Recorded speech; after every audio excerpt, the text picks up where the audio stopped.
HD television is on the air.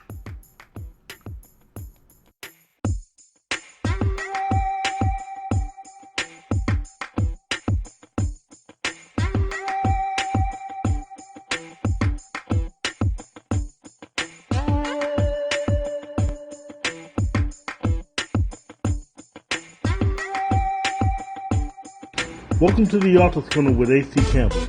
Join us as we take a tour around the literary industry with interviews and features within and throughout the industry. And now, the show.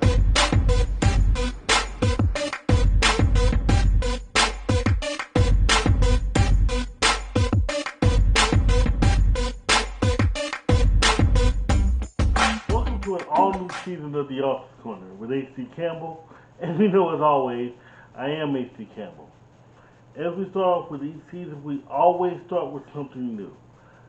This season, I'm going to have a new section on my media page at www.hcampbellmedia.com. It's going to be a section every Tuesday after the Author's Corner, in which you get to know the authors we're interviewing. There's going to be a bio, a picture which you can click on their website, as well as the previous episode of the show so you can see the interview. I'm actually going to make sure that you can see each of the interviews individually, and there's going to be a place for questions, interactions, things like that, things you want to see on future episodes of the Author's Corner, or if you just want to be a guest on the Author's Corner, you can always do that as well. So every Tuesday, starting this Tuesday, you're going to get a chance to talk back to the Author's Corner. So check that out, hcampbellmedia.com, and I'll also have updates on that on my social media pages, Facebook, Twitter, LinkedIn, even Pinterest, TikTok, all of them. It'll be on all of these social media sites. So just want to start there. Also, too, there'll be more hard drive news. And we have more hard drive authors who are about to become published authors, as well as more that's about to publish second and third works. We're going to definitely be spotlighting them a whole lot more. So stay tuned for that. Now, on to today's show. First, we're going to talk to Katara Johnson. Katara Johnson is one of Hard Drive's newest upcoming authors. She has a devotional she wants to talk to you about. She has a children's book she just put together, and so much more. So let's get to know her. Next, we'll be talking about a friend of mine from way back. I'm talking MySpace, for those that remember MySpace. And I'm talking about even before that, we were in Yahoo writing groups together. Her name is Marie Antionette. We're going to catch up. We're going to talk about writing, what it takes to be an author, the realities of being an author, and a whole lot more. So stay tuned. But first, after this break, we're going to talk to Katara Johnson. Let's get to know author A.C. Campbell again for the first time. How to Lose a Black Woman, now in its second printing. Follow Bruce Williams' search for love with a few complications along the way. Late Murder at 10. Meet investigative reporter Mark Alexander as he returns to his roots after an on-air mass shooting leaves a controversial news anchor dead. Tempestra. Follow a woman fight through hell for the love of her loyal husband in his first paranormal romance.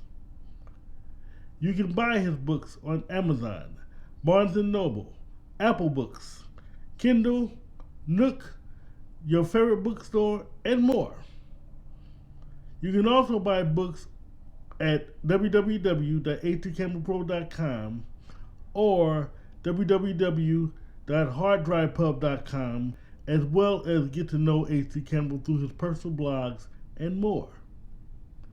Get to know author A.C. Campbell, and as always, let your writing fuel your spirit.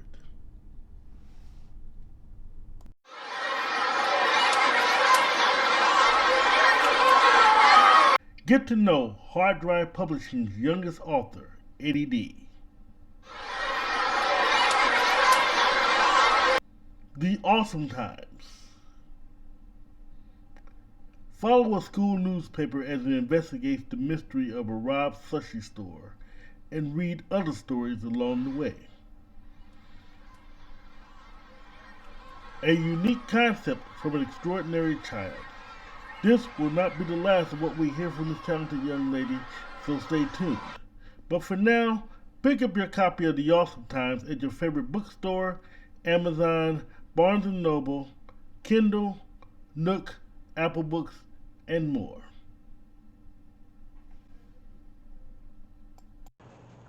Katara Johnson is a wonderful friend, a wonderful person, and a very talented writer. I can't wait to publish her works and get her out there because she has just so much talent and she's so blessed. She loves blessing others.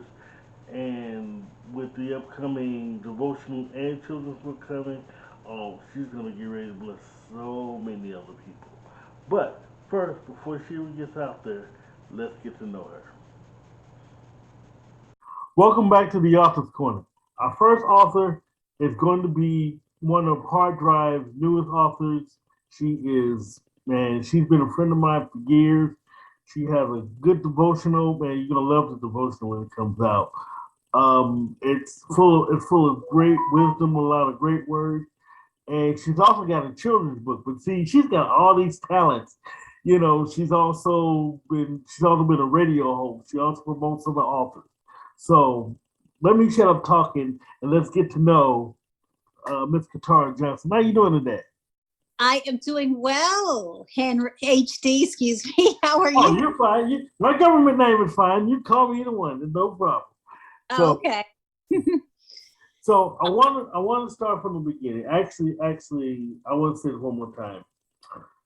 Um, actually want to start from the beginning because the hard drive will be publishing the devotional here real soon. Don't have a date yet, but what I guess tell us a little bit about the devotional. The devotional is funny. I think it was my pastor who did a prophetic word during church, and it was like, you're going to be writing a book. Make sure you write that book, and I'm like, okay.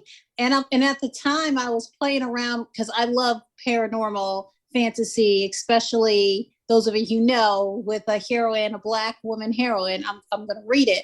So I was playing around with that. I'm like, and it was like a different take on Red Riding Hood, the Red Riding Hood story. I'm like, so God wants me to write a book on woke red. I'm not sure that's what he wants, because I was playing, and I think I still have that in my hard drive somewhere.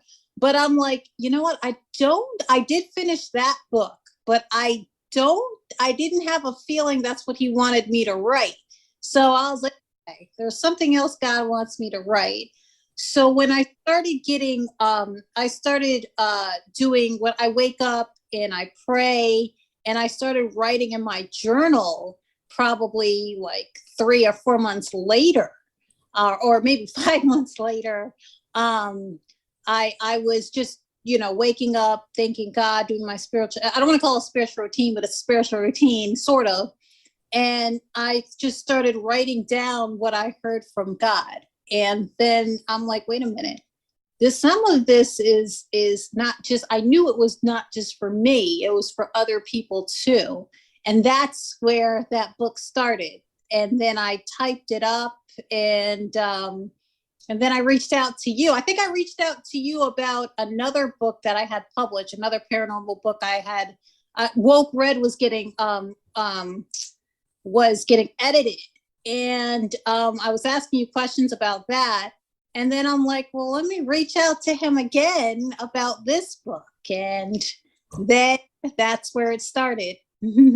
Awesome. I like that. But we're gonna get into more with the book later. I want to go back in time for a second. Okay. But how old were you? And how old were you when this happened? And what got you started with the literary industry in general? Well, when this happened, this was like 2021 or 2020. I think it was before the pandemic. I was writing the book, and then that's when my pastor did that prophetic word. But once what I got started in the literary agency is I love to read. I love to read. I reached and in Facebook, when I first got onto Facebook, and after a few years after Facebook, I started reaching out to authors. And so that was my hobby when I wasn't working. You know, at the time I was working at the hospital, and I needed a safe place just to calm down and you know, because it's a little stressful at the hospital, just a little. So that's how that started. And then I met in another group I'm in. Actually, it was like all things Marvel, DC, all that type of stuff. I met someone who has their own radio podcast.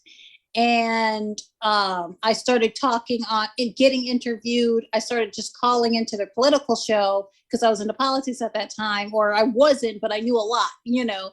And then he offered me a show, and I'm like, okay. And that's when I was incredibly shy, and I'm like, yeah, okay.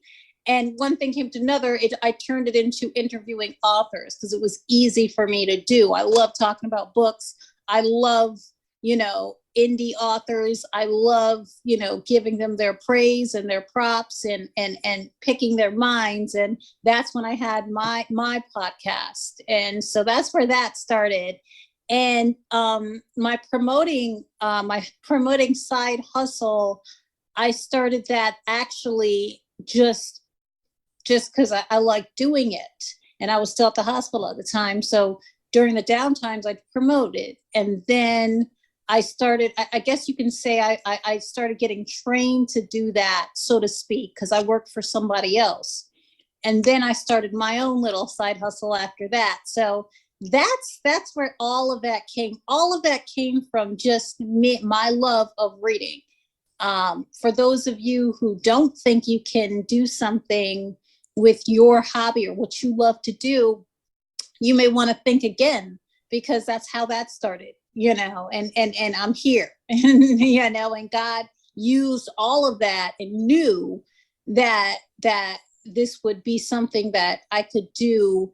And it was time consuming, but obviously it wasn't hard. Me writing about just what God told me to write, you know, just what I heard, you know, and then editing it and you know, making sure it makes sense. That's when that it was easy. It wasn't easy, but it was like, boom, I can do this. And it doesn't take that much time and effort, you know? I'm going to embarrass you for a second. Okay. She's very humble. I'm sorry. She's quite humble. And I love that. I definitely love that.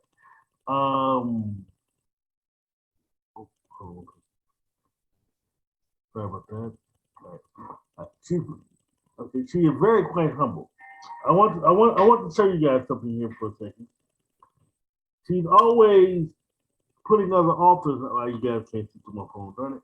So she's always putting other authors out there. While she was talking on some of the pages, she's always promoting other authors, getting other authors out there, interviewing other authors.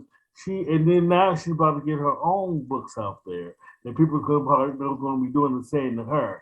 And she gets over the trouble she just caused here. And promoting other authors, now she's about to be on that other side. So, which is no problem, because we got it over here in the hard drive. So, how does it feel to know that you have? How does it feel to know you have a book coming out? It's very surreal right now. Actually, 2 coming out, as you know. It's surreal. It's like, whoa, you know, I sometimes I can't even fathom it, because it was a dream of mine. And to see everything put together and to see it come to this point where it's no stopping, you know what I'm saying? So it's it's very surreal. It's weird. I can't place how I feel, because it's like a lot of emotions going on, you know? Right. So So what do you like? So besides the devotional, what are some things you love to write about? love about writing or Yeah, what? as far as writing, what do you love to write about? Um, it just, I like how it just comes to me, and I can do it in the morning. And I think the other day I just wrote out a prayer, and I'm like, whoa, okay, let's go with that. And then reading, like when I was editing the devotional before I send it to you, I was reading it. I'm like, oh, wow, I wrote that. Okay, let's go with that. So I like about how if I can I get my mind right, I can do anything. And we all need that reminder, me especially. So it just fully reminds me that this is happening. You know what's really interesting is I see you give so much inspiration to others. You say how a lot of times you need inspiration, but I see you give so many to others. It's almost like when people, I mean, and I'm speaking to some, well, let's just pretend I'm not a writer and I'm on the outside looking in. What I see from you is, I see a lot of inspiration that you give so many other people. And I'm just gonna put it out there. I try not, I try not to embarrass falsehoods, and I'm trying not to be biased.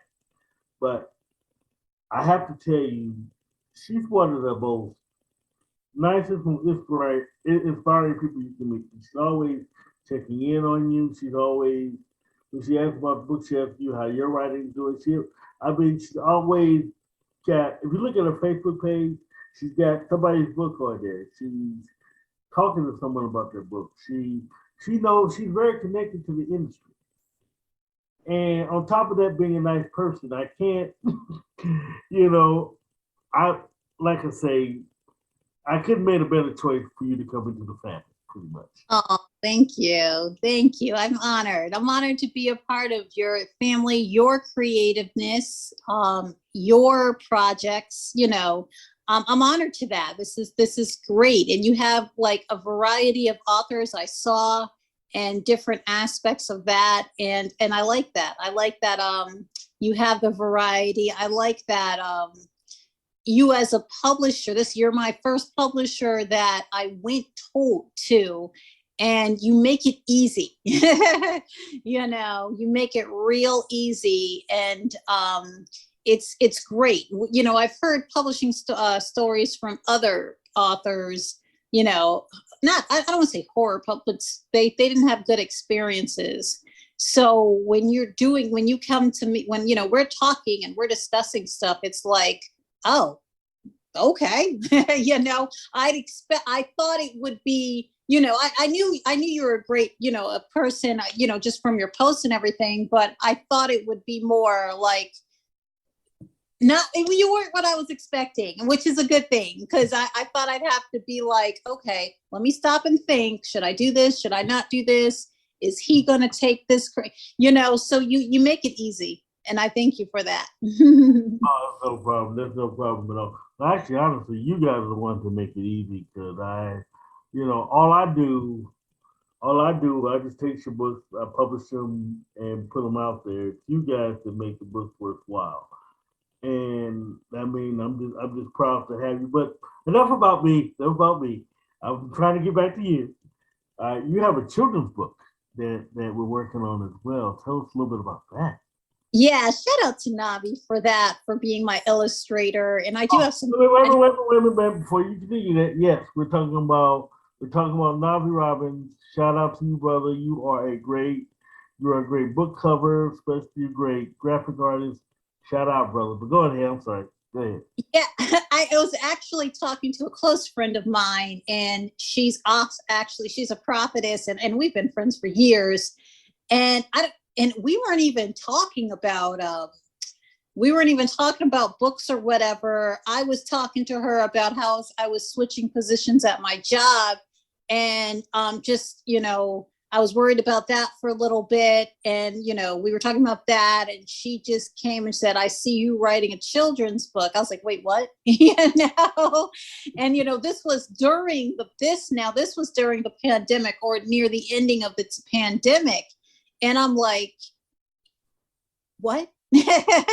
but but when she said that 5 minutes later, I'm getting ideas. I'm like, okay, boom, oh, whoa, boom. And then she confirmed my ideas of just this girl and her adventures and stuff. I won't say more yet, because I know you're gonna ask me more about that, but she confirmed it. So it was like, again, I was like, oh, well, let's do this. Then I contacted Navi and I'm like, Navi, so if someone's going to write a children's book, hypothetically speaking, of course, and then he was giving me pointers on what to look for a narrator and or a publisher, excuse me, a illustrator. I'm like, well, are you available? You know, and that was my intent, but I wanted to ask to see how it gets done methodically and everything like that. And that's how that is. I actually have to contact him again because I'm working on book 2. And I know he has part of, we've been going back and forth and I know he's been busy and everything. So I got to contact him about book 2 on that. So that's how that started. And then it just came to me, you got to get, I realized get down level, use your imagination. And it's just, I wanted to make sure it's very, for kids, probably from kindergarten, first grade on to, I forgot what we made it now, but yeah. You're out in a level, yeah, up to 5 years old. Yeah, 5 years old. So it was fun doing that. It was fun working illustratings with Navi and everything. And it was fun creating that and creating this girl that can help out, who has an active imagination. And then what I do with mine is I have, because I said it at the end, I said inspired by this Bible scripture or that Bible scripture, because, you want to bring it back. So then that gently introduces, for those who aren't, it introduces, real life examples of Bible scripture, real life, something you can discuss with the family, something that, can start as a habit. So I wanted to help out that way as well. All right. Every author has a process, and your imagination is definitely a process. What is your process? Wow, that's a good thing. It definitely, I have to for the children's book, I had to write, I thought I was going to do an outline. I think I wrote down what I wanted to do, but then again, it's just started coming to me. So I had to write, and it's a little bit easier because you wanted only a certain amount. So it was like, I just started writing what she thought, what happened. And I think I just wrote out what she was going to battle, or what she was, not to give much away, but what she was going to endear that day, what her adventure was. So that's how I did. I just wrote it out, not even an outline, just a little bit, just what it was her adventure is and how it was achieved. And then I just started writing.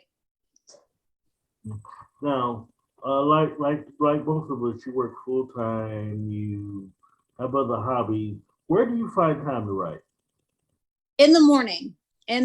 That's the only time I can write. In the morning, when I first wake up, after I pray and everything, that's when I can write. I can't, like this, sometime like this where we're at in the evening, I can go over some stuff, but it's going to be, especially after work, it was like, I can't, my mind is too drained. I'm taking about too much other stuff. So I wouldn't be able to concentrate. Best time is in the morning. Awesome. So my next question for you is, there's a lot going on. Do you have have you ever thought about starting up a new show or new podcast or anything coming up? Not really. I got yes and no. I mean, I thought about being more interviews and stuff like that. I haven't thought of it really. It was if I wanted to help somebody with theirs, I can, do a special help once in a while. But doing that on a regular basis, I found it was draining. Not draining. It was, you can't. It was a little bit tiring afterwards, So I guess I could do it again on different certain stances, though. It has to be something like just strictly interviewing authors or something, or helping an author with their podcast. It's nothing with and although we like to talk about community aspects and what's going on in the world and politics, I don't want to do that now. Now it's just strictly, okay, let's talk, let's help this author do what she needs to do. Whenever you need me help, let's go on, and then let's move on. That's probably where I'm at right now. Now that could change, but right now that's where I'm at. I understand, trust me, I do understand. So who are some of your author influences?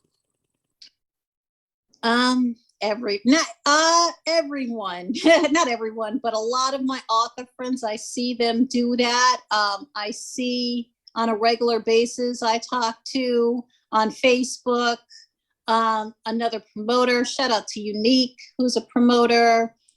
Shout out to D, who's also a promoter. They help that's they're influencing me. Unique is constantly reminding me when my book's coming out because she's about to promote it.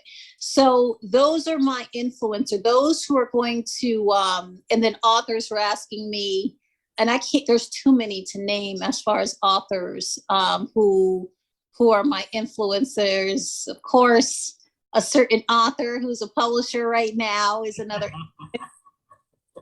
So, but there's so many, and I don't want us to start because then I know I'll forget. So there's a lot. Those who I talk to on a regular basis, they've really been an influence on me, even if they don't know that they have. Awesome. So where do you see yourself next year, or actually next 2 years? Good question.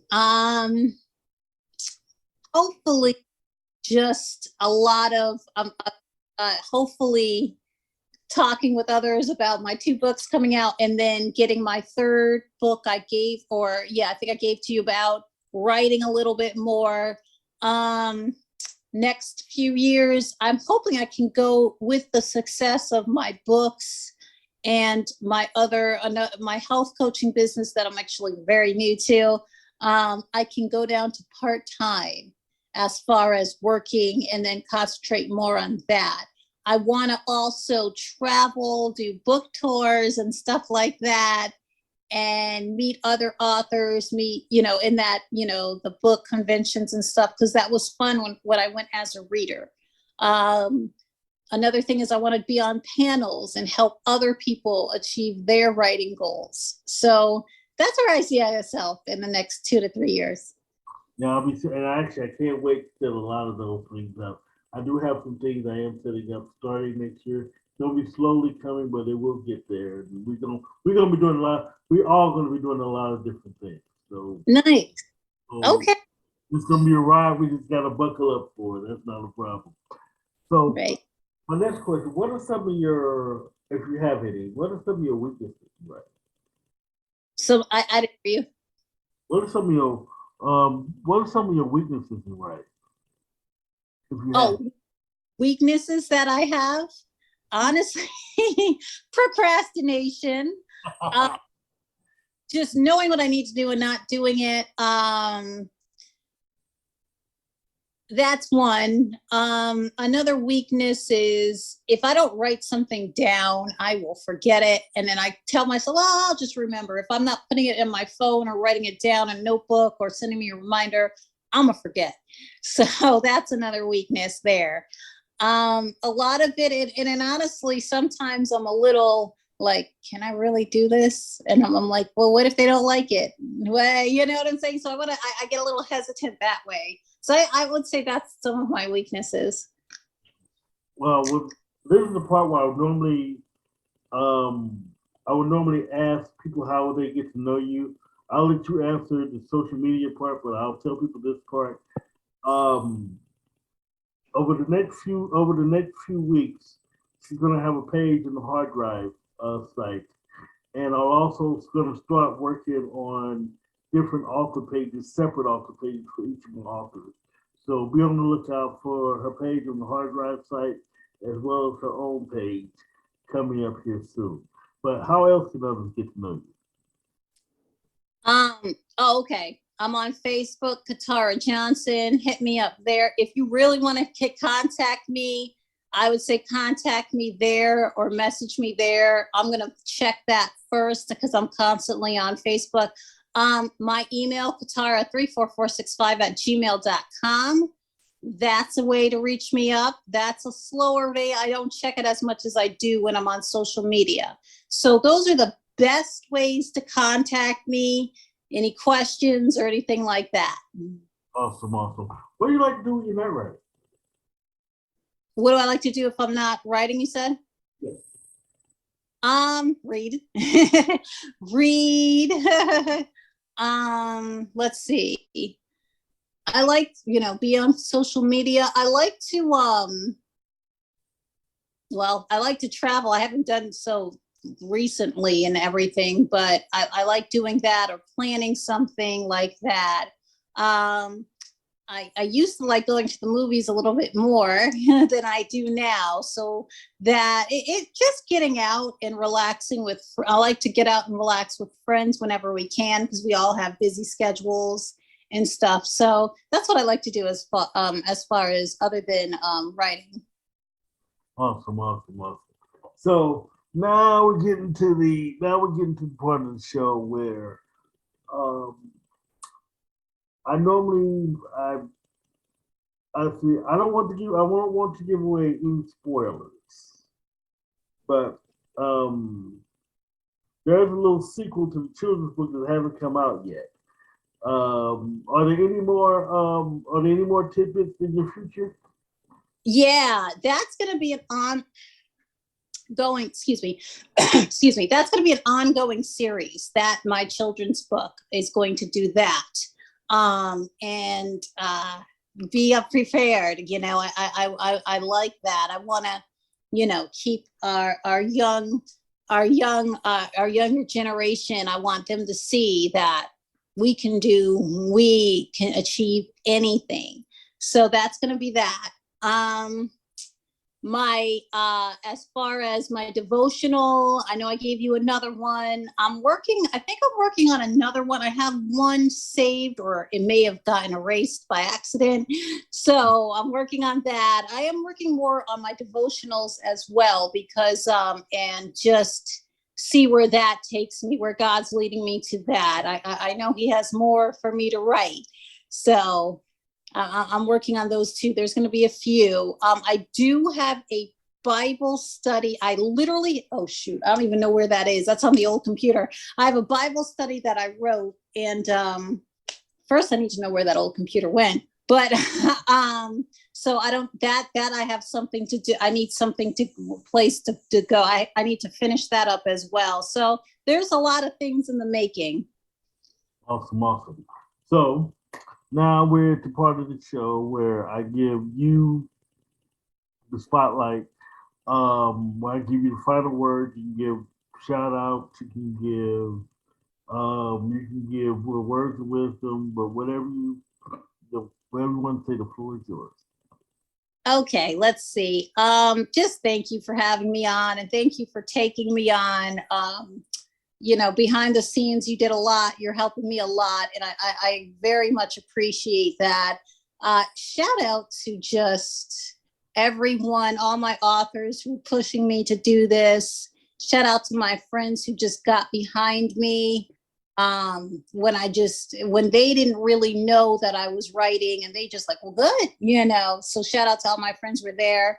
And just shout out to my author friends that keep me motivated, keep me reading, and everything like that. And all my creative friends, you guys have influenced me. I see that you're working hard, and I'm like, hey, if they can do it, then, I can do my little niche too. So shout out to everyone there. Obviously, my family that's been got behind me even when they didn't even know what I was doing. So yeah, shout out to all my family and everyone on that end as well.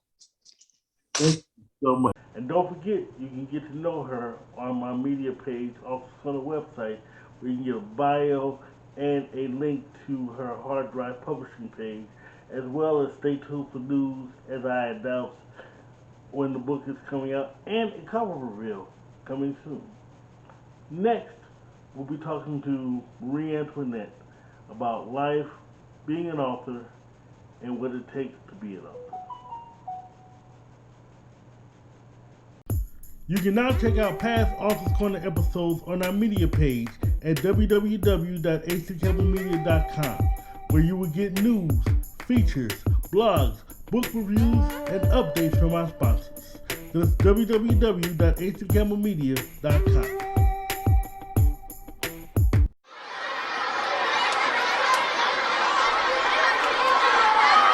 Get to know Hard Drive Publishing's youngest author, Eddie D. The Awesome Times. Follow a school newspaper as it investigates the mystery of a robbed sushi store and read other stories along the way. A unique concept from an extraordinary child. This will not be the last of what we hear from this talented young lady, so stay tuned. But for now, pick up your copy of The Awesome Times at your favorite bookstore, Amazon, Barnes & Noble, Kindle, Nook, Apple Books, and more. I've been knowing Marie Antoinette for years. She is highly talented, a great friend. We've always talked on social media. It's hard to believe after all these years, this is her first time talking to the Authors Corner. And we really, truly had a good time and truly hit it off. It really says that you never really get to know someone until you meet them in person, for real, for real. But see, I've known her way before so getting to know her through social media just prepared us for this. There was even no prep work for the interview. And the interview just went lovely. So, but I'm going to shut up. I'm going to let you figure that out for yourself. Here's the interview.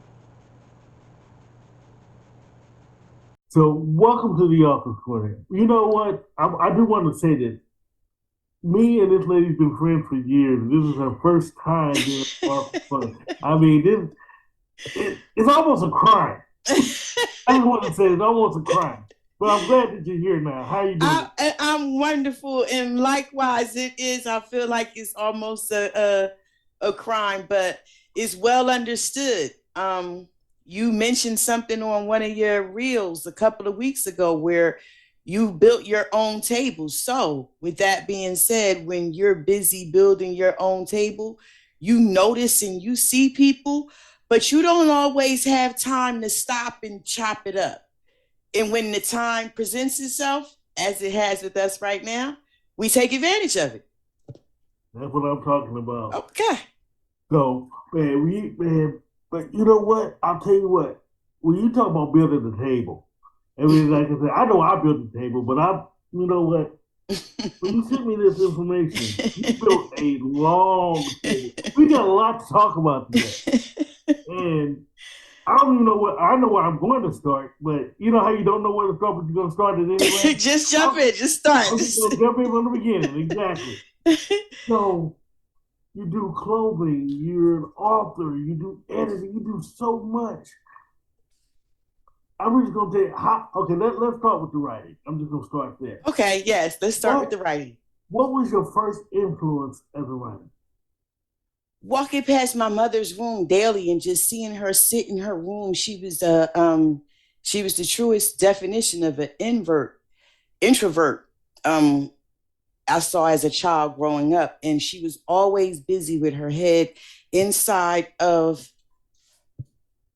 a notebook like this, but black, writing away. I never knew what she was doing. I mean, I knew she was writing, but I would have to say that was my very first impact with how important writing would become in my life. Then it went on to, I inherited my grandfather's journal when he passed at the age of 16, and he and I were the closest, like we were the closest in the house. It was, the dynamics weren't what one would call traditional, but they were our dynamics. And my grandfather and I were the closest. So when he passed, they knew I was going to take it pretty hard, which I did. But unbeknownst, my grandfather used to write poetry when he served in World War II. And when my grandmother gave that to me, I was blown away. What is this? And I'm looking through it, and I'm just being filled with these words that I've never heard him speak. And I'm just like, he wanted me to have this. And she was like, yeah, that's what he wanted to leave for you. And then as I'm looking at it in awe, I said, well, one day I'm gonna get this published. Let's go forward in time. I had no clue. How powerful are words when you speak them into existence? I had no clue. So those were my core influences in life of writing. And then it developed into just a passion, because I was like, they never let anyone see their work. No one ever read what they wrote. My mother, I don't even know what she did with her writings after years of like moving around and packing boxes and whatever the case may be. And then in Jersey, we got hit with a heavy bit of Hurricane Sandy, and I believe her basement got messed up. And then a lot of stuff got from water flooding, a lot in New Jersey, a lot of that happened.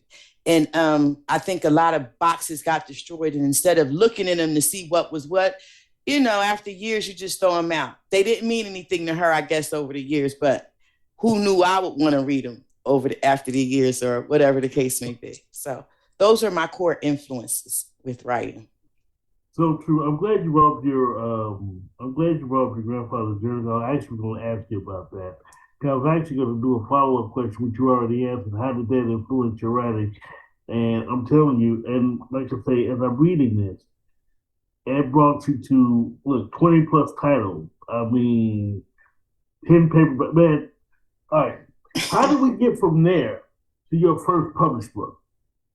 I used to write. Okay, during the time that I used to watch my mother write, I was also writing. I hit it because she hit it. And then, growing up, I was a 70s baby, growing up in the 80s. So we weren't influenced to share what we knew, that whole scenario right there. So we hid our talents because we were just not encouraged to broadcast our talents. We weren't encouraged that in school, and in homes we were just taught to follow an agenda and go out into the workforce. So I did a lot of writing to vent. Writing became my way of venting, and my way of doing the calm down that everybody all through 52 years of my life. Calm down, stop saying that. It's never going to happen. So I was writing, and then a dear friend who's no longer with us, but she encouraged me. She said, you should share this with other people.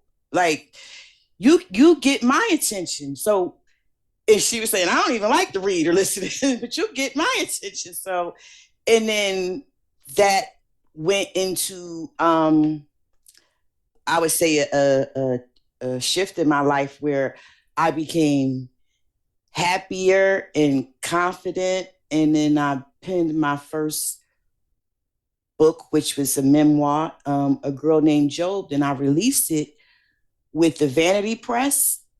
And I didn't like it. I didn't like what they didn't do. I didn't like what they did. I didn't like the way they held my book hostage. I didn't like the way it was becoming available on eBay. I didn't like any of that. And it just went against my spirit. So I wound up on the doorsteps of that publishing company in Philly, demanding that they let it go. After they did that, I did my homework. and I haven't looked back. And then I just kept it going. And I wrote about the things that I felt were important to me. I wrote about things that I felt others coming from where I come from, coming from where I'm from, like Anthony Hamilton says, could relate to. I took what I felt was hardship or turmoil and showed how through endurance, you could come out on top, or you will come out on top. I mean, you're going to go through it anyhow. Nothing in life you're not immune to anything in life.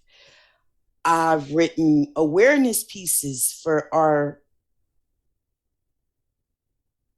so very troubled in targeted urban communities and the youth who are struggling to rise above the influences which keep piling on top of them day after day after day after day after day. And it's not just piling on top of them, it's piling on top of their parents who may be products of a later era, the 80s era. So I've written a piece called Baby, I Don't Have It.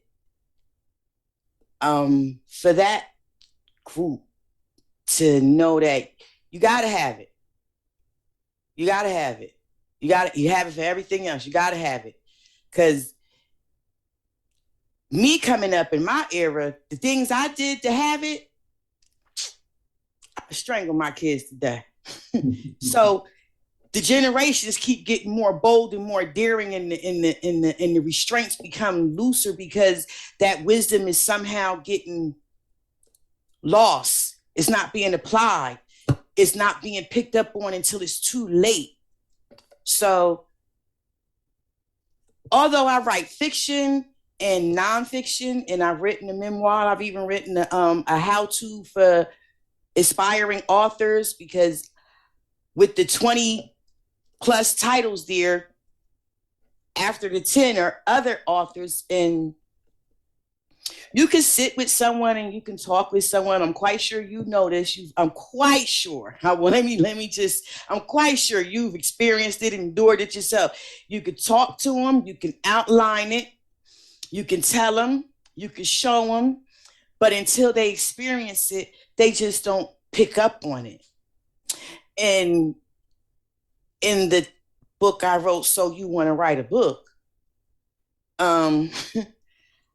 I try to give the tips, the advice that I've always answered questions on from authors who have reached out to me, and some of my experiences from over the past 15 years.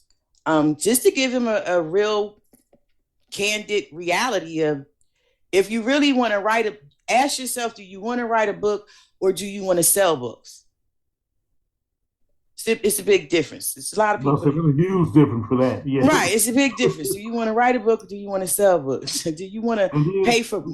And I'm being cut off. You go right. No, go. And then there's the stigma. There's the stigma that you're going to make a lot of money writing books, and which is, so. Do you want to write to make lots of money, or do you really love to craft? Exactly. That's the part right there.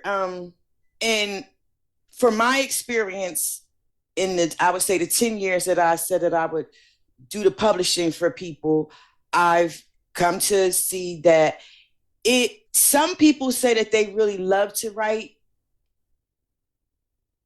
that the jury's still out. Because none of the books that I've published for other people, not only did they let them die and they're no longer with me, they're not with anyone. So these people have let great works, all of them were great, just die out. I would try to encourage and say, okay, you see how much you're on social media? If one of the 10 posts you put up every day would plug in about your book, you would create an audience, you would create an interest. I would explain to people why I don't deal with Amazon. Not that it's a bad thing for others, but for me, I want all of my money to come to me through me. I want to build my own monopoly. I want Cause and Elevation to ring bells just as loud as Amazon. And the only way I'm going to do that is to create one lane directly to me. So I didn't want many of my books to be on Amazon, which retail for $21.99 or $19.99. And then what I get in the end of 6 months or 3 months or whatever the case may be, maybe $20, $21 after 15, 20 units have sold. That's okay for some people. Maybe that works for you. It just didn't set right with my spirit. You know what? I'm gonna. You know what? Like I said, I don't mean to go off on tangent for a minute, but yeah. Go ahead. But yeah, Amazon has it definitely had its problems because I actually just recently just moved all of my offers and myself away from Amazon because I would have trouble with books not coming out on time and royalty payments not being processed on time, things like that. I was like, no, I can't run a business like this. I can't help my authors like this. So, and I used to try to encourage my authors, like, okay, I would create their books, publish them, and price them at such a reasonable rate that they could purchase from me, as they should, in bulk, as they should, and sell on their own and make a flip and see a profit. mm-hmm.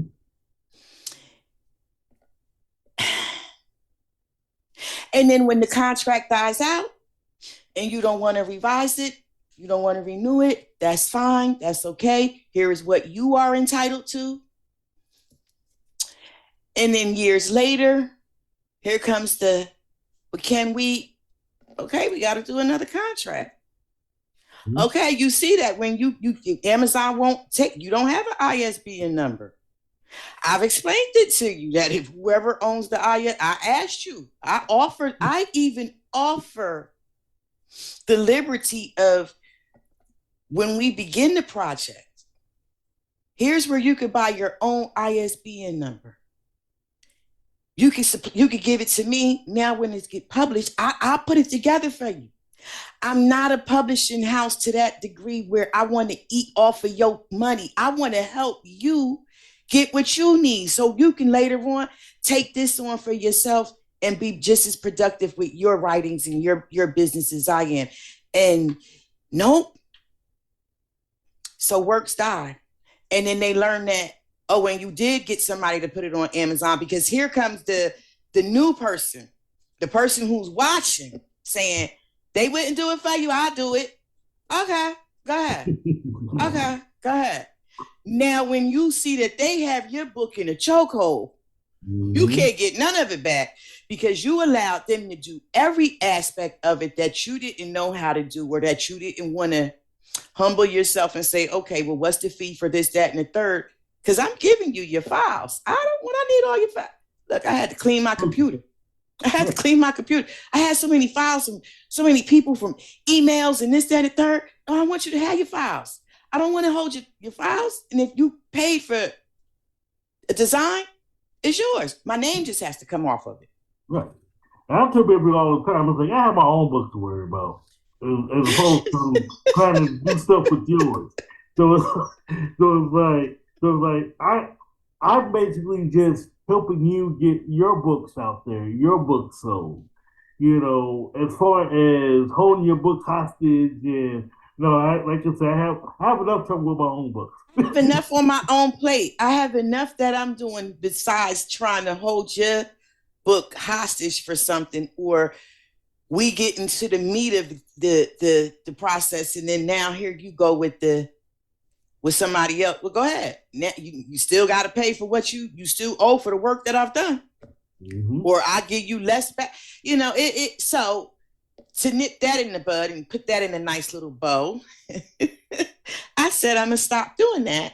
And early when I came out onto the circuit, another author, Sydney Mollier, said that I used to reach out independently. We were all in this one little group. I think you remember ASA? Yep. Right. So, we were Yahooing and group texting and messaging. And I remember her we was all on Yahoo Messenger at the time. Right. I remember that. Right when our transition came over from MySpace to Facebook.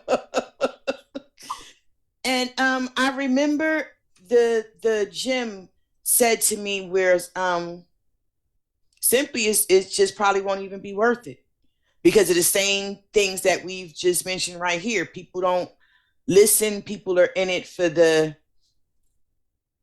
and as far as the making the money, I mean, I've even tried to tell people, do you know half of y'all have never even heard of Steven Spielberg's first 20 books until one of them became a movie? You know how long that man was writing, selling books out the trunk of his car? Like, it doesn't happen. But I also mentioned what I believe people gravitate to, especially in this climate, with social media having such a great influence over lazy minds. I'm not going to say everyone, over lazy minds who don't do the homework or the research, is they see the blow up of celebrity books. Okay.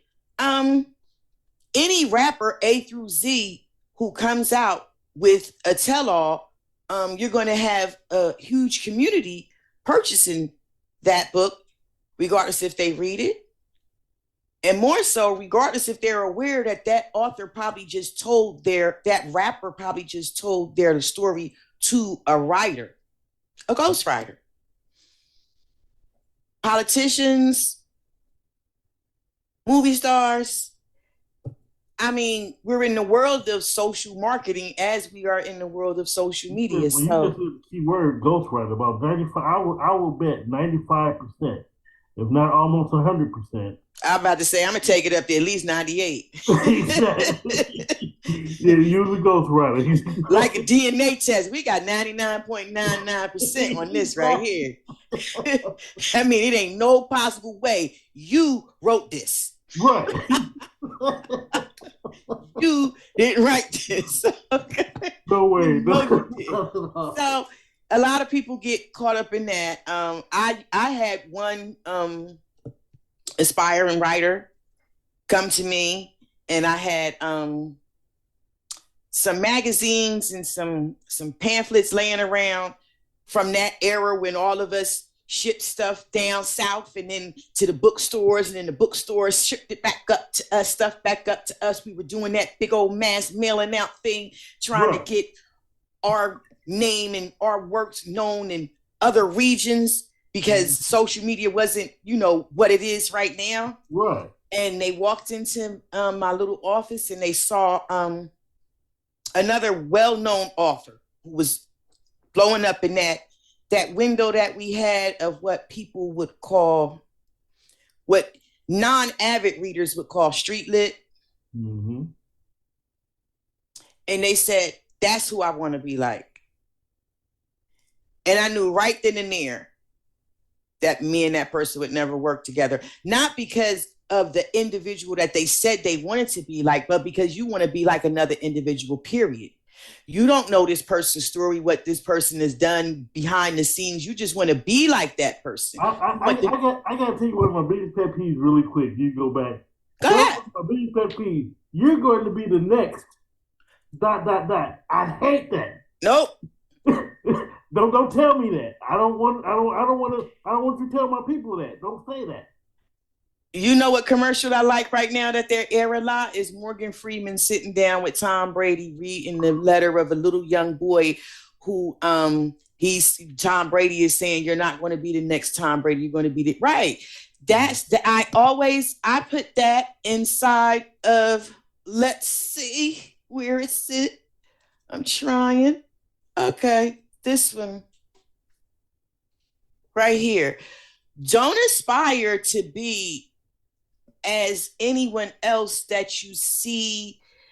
Let that person where they are and what their work. Have you ever read this person's work? Oh, okay. I mean, and if anything, let it be an inspiration to you. Let it motivate you to never give up. Put that up somewhere in your office as a reminder to like I have these notes at the end of my beginning of my steps to remind me on what day I'm on to do my reps. Do your reps. So every time I walk past there, I remember you gotta get to the time to do your reps. So use them as a inspiration, but I don't want to be like anyone. Me neither. No one. When I going through some, they fell, but that's all right. When I was penning this one here, yeah. After I penned it, I went and I had a meeting with Dr. West at Princeton University. Oh, Cornell West? Yes. Awesome. Yes. Oh, cool. I was so nervous, like extremely nervous. I mean, my hands were sweating. I was so nervous. And I walked into his office, and my youngest son was 6 months at the time. And my middle son, he was 9 going on 10 or 10 going on, he was about 10. And my oldest wasn't around, but long story short, as I'm there, and he went through my book, and then he gave me a look, and then he said, I want you to use this. And I was so nervous, like I didn't know what I was expecting, but he says, Sister Marie has a passion for justice. He said, because that's what this book is about. And I could have almost cried, because I guess I was setting myself up for some type of correction or something of that, but that's not what he gave me. He's one of the most down-to-earth people. Fast forward it, he has a group of young men coming down to talk to him. And instead of him talking to them, he grabbed my youngest son out my arms, who was very fussy. He told me to take the book, and he pushed me inside. He introduced me, and he told me to speak to the young men, because this was relevant to what was going on today.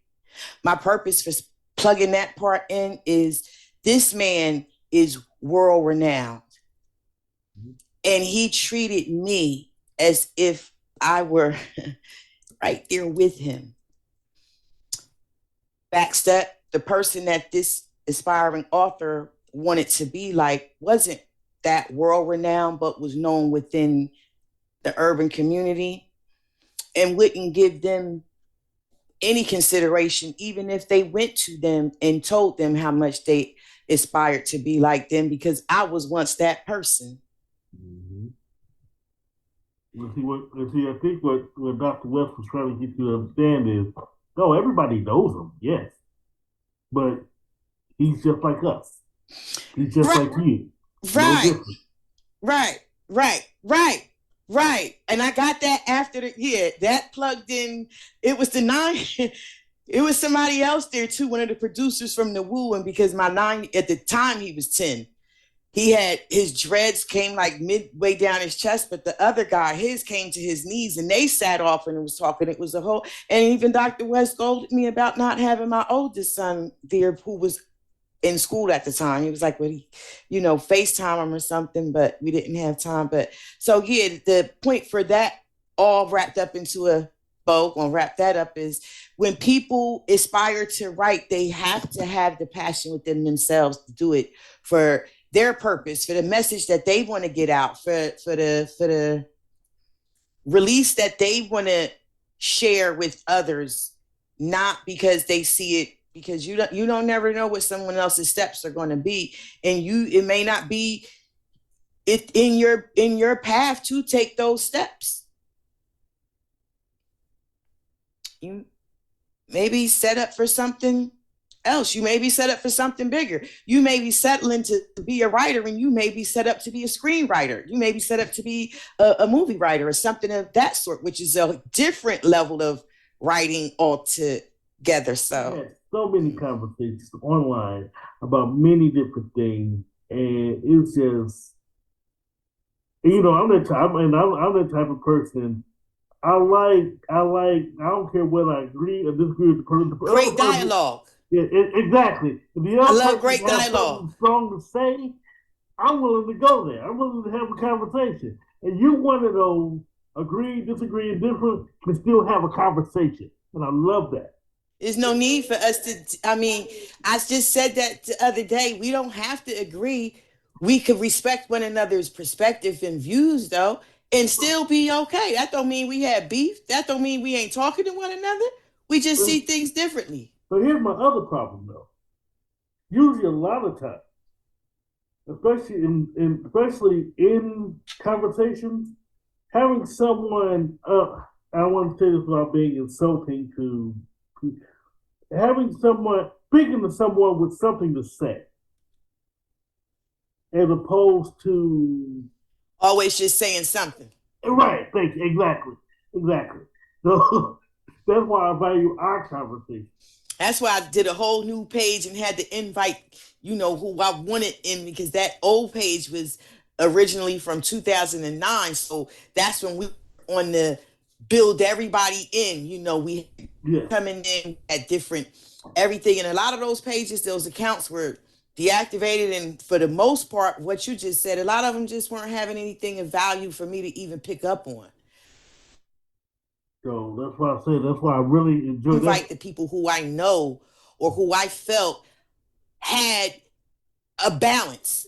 Mm-hmm. You ain't always got to be up here with it, and you don't always have to be there. You can get low. Right. You can say some. Did they just say that out loud? You can do that, because that's who we are. That's who we are. We're humans. I like, to your point, I embrace that. I cannot and will not entertain low, deflective, hateful, always popping up just to disagree. So, out of this whole pie of mine, you only find time to pop up for something that you don't agree with? You ain't never seen nothing you agree with? On social media, yeah, every time you post something, is that one person that just you don't see them until they're ready to disagree with something you Broke clock is right twice a day, bruh. Come on. You ain't picking up nothing good, nothing. And what makes it so bad is even when you're being positive, even when you're being positive, they'll come on there and say something negative. It's like, ugh. You got a problem for every solution. Right? Yes, thank you. Then why are you here? Why are you here? And on that note, you really have to use discernment, not discernment, discipline. And remember that even though you could get as hood as anybody, that's not your purpose for being here. That's not your purpose for what you said. That's not your purpose for responding or replying. And so you do have to cause elevation and go up, and either ignore it, respond with some tact, but still shut it down, or hit their inbox. But you can't give that type of show for an audience, because that gives energy to the negativity that person is trying to bring to the platform anyhow. Exactly. And then once you diffuse, now here you are trying to bring back yourself to the where you were at, and it's just like, yeah, that's a wasted day. Let me just come back tomorrow. Right. Let me just put that. I ain't even gonna put no more. I can't even come back from that today. Did I say all that? You know what I'm saying? You can delete it all you want. I guarantee you somebody done already screenshot it. Well, see, I've actually had people, like, for example, they'll jump in and then they'll mention, well, you got these other people, like, they'll cite you. Yeah, but these other people with something to say is actually adding to the conversation. You're just you're just trying to start a fight. And that's why I withdrew myself from every group. I saw that in every group, no matter if it was monitored correctly, no matter if everybody and their mama was in the group, there was always a number of individuals who you could tell were just trolling or just there to run amok. And then I had to look to see, for my benefit, to be in any group or any affiliation. Okay, I also said that in my piece for So You Want to Be a Writer. Me personally, I see no need to be heavily affiliated on a social media base with others who are striving to get to the same goal as myself. Mm-hmm.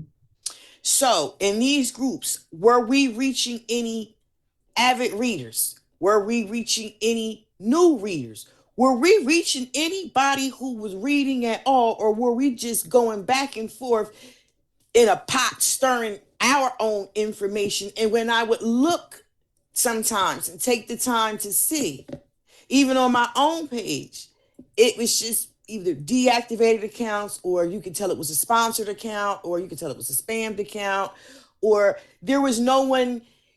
My goal is to reach people who I want to read that. Mm-hmm. That's their I want to read that. I want to read that. After they find out what the work is about, I want to read that. That's what I want to read. I don't want to go back and forth with other, what's the word I'm searching for? I don't want to go back and forth with other personalities. You know what? That brings me to back circle with the writing part. We've been authors for years. We sold a lot of books. We've done a lot of things. Some of us are best-selling, things like that. But we're still grounded and remain humble, which is one of the other things. See, for some reason, we're in this celebrity industry, and I've been fighting this for years, and I still say it's not a losing battle. We still have so much as far as authors are concerned. We act like the rappers now. We want to be better than the next guy, or you stole my idea. I don't. How do you navigate through that? Bow it, put it over there, and don't get myself involved in it. I saw during that era where I said that we seem to have gotten sucked in, whether we were a part of it or not, into this Black author circuit where everything was supposed to have been urban lit and everything was supposed to have been like, really graphic colors. And then we were doing the Harlem book fairs and this, that, and the third. And once I came out of pocket one time and saw that I wasn't making a return on my investment, I remembered who I was and where I was from. And there ain't nobody gonna get no $350 from me to have a table, whereas I'm stuck way down here behind the water people and the funnel cake people, where all of the well-known authors are down here in the major area, and the average person is coming through with $20-$30, and those authors are selling books for $2 for $30 because they're under a major window. Yeah, I'm never doing that. I got out of that real quick. I got out of that. I didn't care. Best-selling,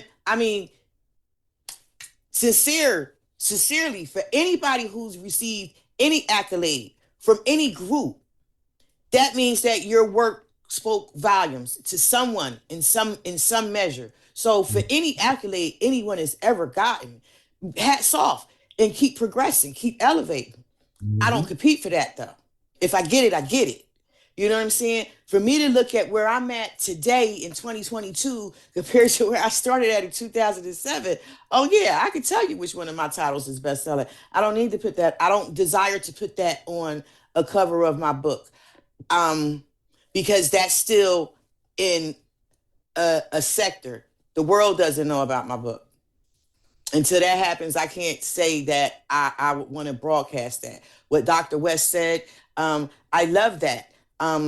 In the follow-up to the struggle, when I did Beyond the Struggle, I did not want to use him as a as a magnet on the outside of my book. Once you purchase it and you go to read it, then you can see what he said.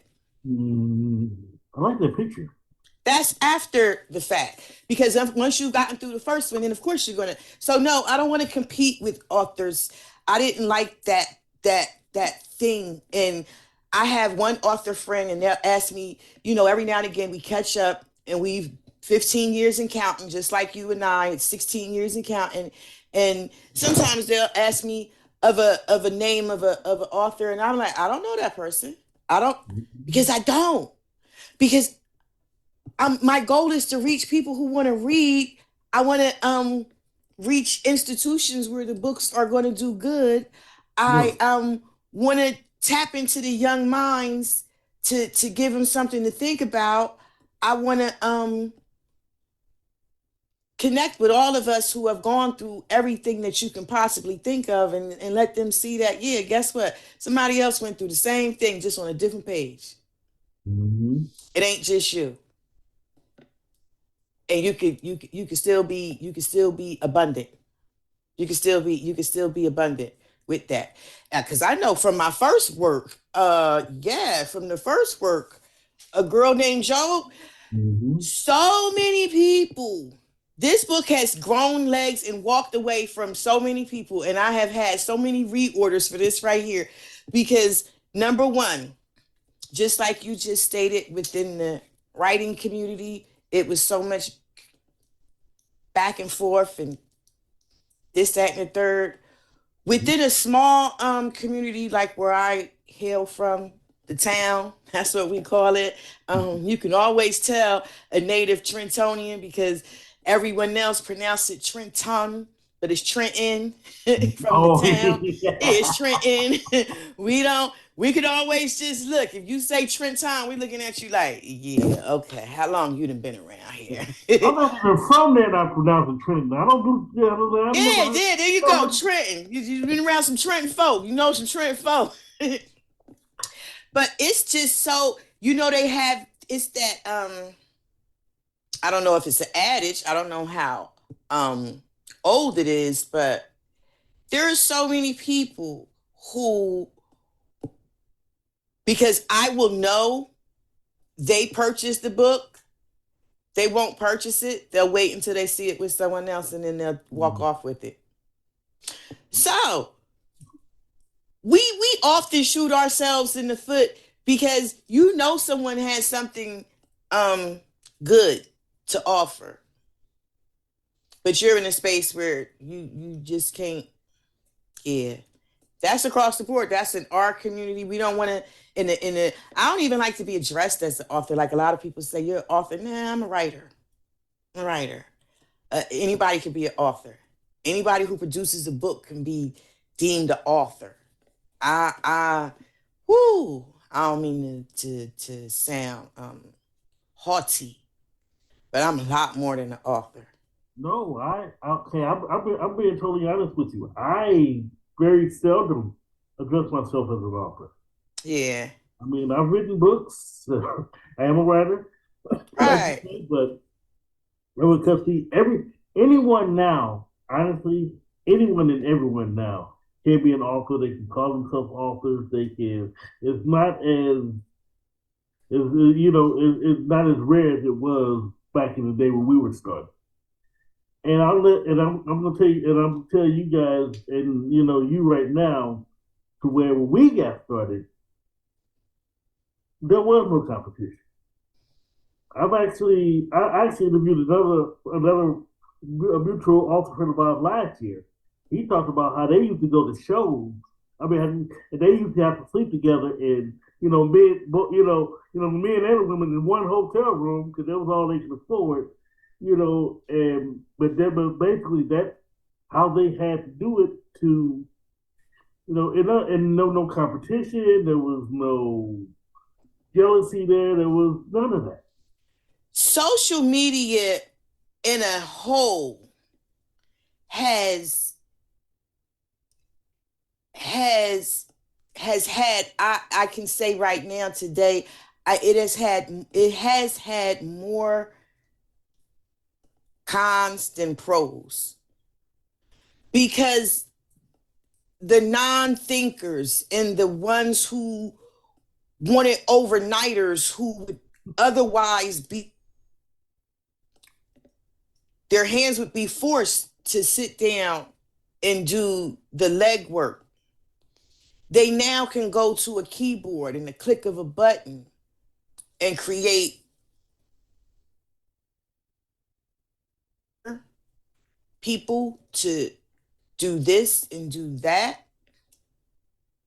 It's sad to see someone who can't read their own work. You wrote this, right? But you can't read it? It don't flow right out for you? And then little by little, those are the images, and those are the individuals who have bombarded the independent booksellers, who all took a investment risk on a lot of up and coming authors, as we're speaking of, from about 15, 16 years ago. And they didn't see the return on their investment either, because now people are not happy with what they've received. You know, they got a pretty cover, but the content isn't, you know. And so now when you have those who stayed off of that track and, you know, did their homework and went through the steps and even took the corrective criticism. Number one reason why I removed my first version of A Girl Named Job from Ex Libris, that's who I did the Vanity Press print with. This was the very first release of it. I went on Amazon and I saw a review from a real reader, not a friend, not someone who was a buddy who was going to go on there and say nice, from a real reader, who I saw they had different reviews for different writers of every genre for about the past 5 years prior to my book even popping up there. They said it could have been a great read had it been properly edited. And that's one thing Ex Libris dropped the ball on. They didn't do anything. They just took a raw, and that right there, yeah, that made me pull it back.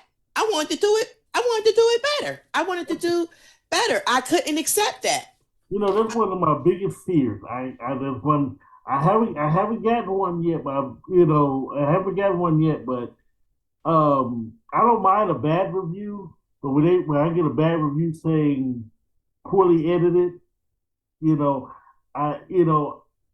God I've never gotten one, and I try to be as careful as possible, but it can still happen. And I was so very thankful. I have so much gratitude for that individual, whoever they are, leaving that review there.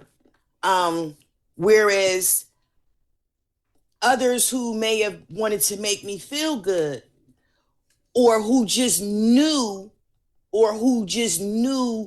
what the story, they loved the story and they overlooked. I don't want to say make me feel good. They loved the story, but they overlooked the flaws. No, I needed to see that right there, because we've elevated from this to this, which is when I did it again in 2009. And then 15 years later, I said, this girl right here looked like she's so sad.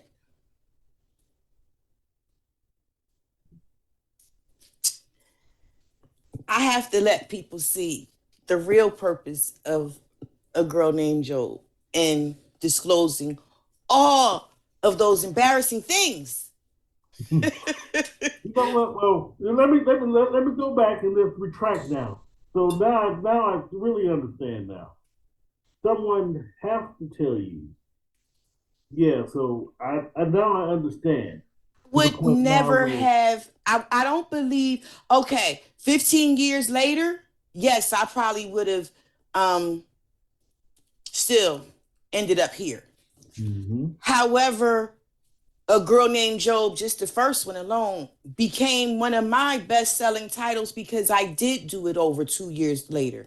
Because now I sat almost 2 years, day and night, blocked out everything else, Mm-hmm. even family almost. God knows I, even family almost, to get it. Yeah. Check out my media page at www.hdkimballmedia.com where there's a link to her Coffee Elevations page. You can get to know her better through her bio. You can buy her books, you can buy her apparel, and just get to know her, basically on a literary level.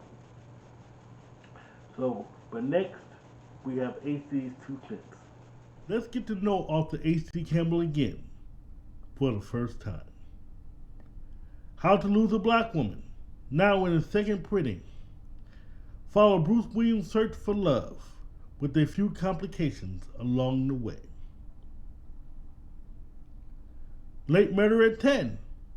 Meet investigative reporter Mark Alexander as he returns to his roots after an on-air mass shooting leaves a controversial news anchor dead. Tempestra. Follow a woman fight through hell for the love of her loyal husband in his first paranormal romance.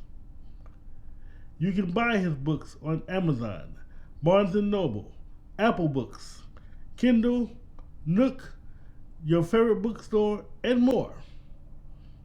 You can also buy books at www.htcampbellpro.com or www.harddrivepub.com, as well as get to know H.D. Campbell through his personal blogs and more. Get to know author H.D. Campbell, and as always, let your writing fuel your spirit. In today's HD's 2 cents, I don't want to talk about writing per se as much as I want to talk about family support. Writing basically requires a lot of time. Being a writer, being an author, being an entrepreneur, period. You don't need family approval per se, but you do need some family support. Now, Marie Antoinette, she has family. I mean, her kids are all, and her husband are all on her team. So everyone actually participates. Everyone has a job to do. There are some that aren't as fortunate to where you have a lot of negative people that will say it's a waste of time. You have people that will say, um, "What are you doing? You're not going to be a success." You need to block those haters out. Just block them out. You may have to get to a point where you might have to just ignore them, whether they're in the house or not. Because what'll happen is it's going to affect you, and you're not going to do well, and you may just quit altogether. You end up missing deadlines and things like that.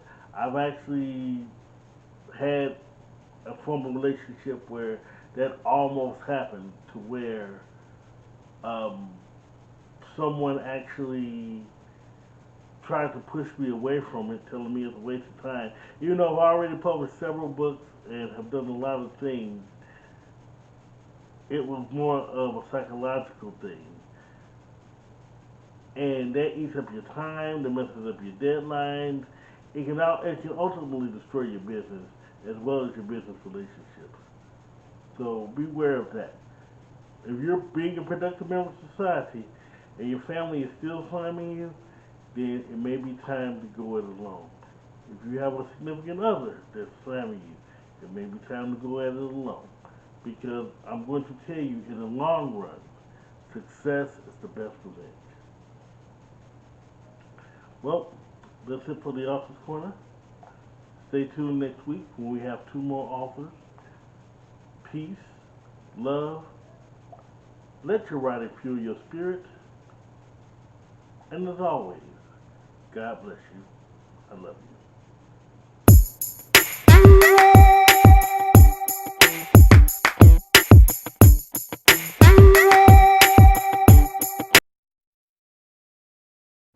You're watching an HD television production.